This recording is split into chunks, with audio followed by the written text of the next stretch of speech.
2026ರ IPL 39ನೇ ಪಂದ್ಯ royal Challengers versus Delhi capitals ಮಧ್ಯೆ ನಡೆಯಿತು. ಅರುಣ್ ಜೇಟ್ಲಿ ಸ್ಟೇಡಿಯಂನಲ್ಲಿ ನಡೆದ ಪಂದ್ಯದಲ್ಲಿ RCB 9 ವಿಕೆಟ್ಗಳ ಭರ್ಜರಿ ಗೆಲುವನ್ನು ಸಾಧಿಸಿದೆ. ರಜತ್ ಪಟಿದಾರ್ ನೇತೃತ್ವದ ತಂಡ ಕೇವಲ 76 ರನ್ಗಳ ಗುರಿಯನ್ನ ಪಡೆದುಕೊಂಡಿದ್ದು, ಇದನ್ನು ಕೇವಲ 6.3 ಓವರ್ಗಳಲ್ಲೇ ರೀಚ್ ಮಾಡಿತು.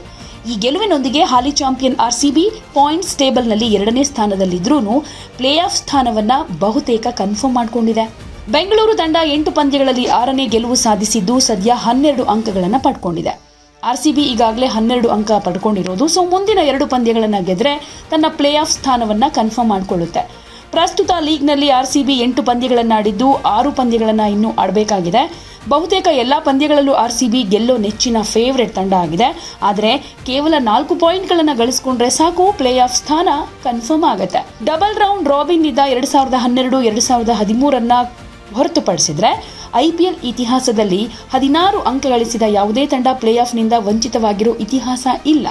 ಹೀಗಾಗಿ IPLನಲ್ಲಿ ಪ್ಲೇ ಆಫ್ ಟಿಕೆಟ್ ಖಚಿತಪಡಿಸಿಕೊಳ್ಳೋದಕ್ಕೆ RCBಗೆ 2 ಗೆಲುವುಗಳು ಮಾತ್ರ ಬೇಕಾಗಿದೆ. RCBಯ ಮುಂದಿನ ವೇಳಾಪಟ್ಟಿ ಯಾವ ರೀತಿಯಾಗಿದೆ ಅಂದರೆ, ಏಪ್ರಿಲ್ 30ಕ್ಕೆ ಗುಜರಾತ್ ಟೈಟನ್ಸ್ ವಿರುದ್ಧ ಅಹಮದಾಬಾದ್ನಲ್ಲಿ ಕಣಕ್ಕಿಳಿಯುತ್ತೆ. ಇನ್ನು ಮೇ 7ಕ್ಕೆ ಲಕ್ನೋ ಸೂಪರ್ ಜೈಂಟ್ಸ್ ವಿರುದ್ಧ ಲಕ್ನೋನಲ್ಲೇ ಪಂದ್ಯ ಇದೆ. ಇನ್ನು ಮುಂಬೈ ಇಂಡಿಯನ್ಸ್ ಜೊತೆ ಮೇ 10ಕ್ಕಿದೆ ಪಂದ್ಯ, ಅದು ರಾಯ್ಪುರದಲ್ಲಿ. ಮೇ 13ಕ್ಕೆ ಕೋಲ್ಕತಾ ನೈಟ್ ರೈಡರ್ಸ್ ವಿರುದ್ಧ ನಡೆಯುತ್ತೆ, ಇದು ರಾಯ್ಪುರದಲ್ಲೇ ಇರುತ್ತೆ. ಮೇ 17ಕ್ಕೆ ಪಂಜಾಬ್ ಕಿಂಗ್ಸ್ ವಿರುದ್ಧ, ಇದು ಧರ್ಮಶಾಲಾದಲ್ಲಿ. ಇನ್ನು ಮೇ 22ಕ್ಕೆ ಸನ್ರೈಸರ್ಸ್ ಹೈದರಾಬಾದ್ ವಿರುದ್ಧ ಹೈದರಾಬಾದ್ನಲ್ಲಿ ಇರುತ್ತೆ.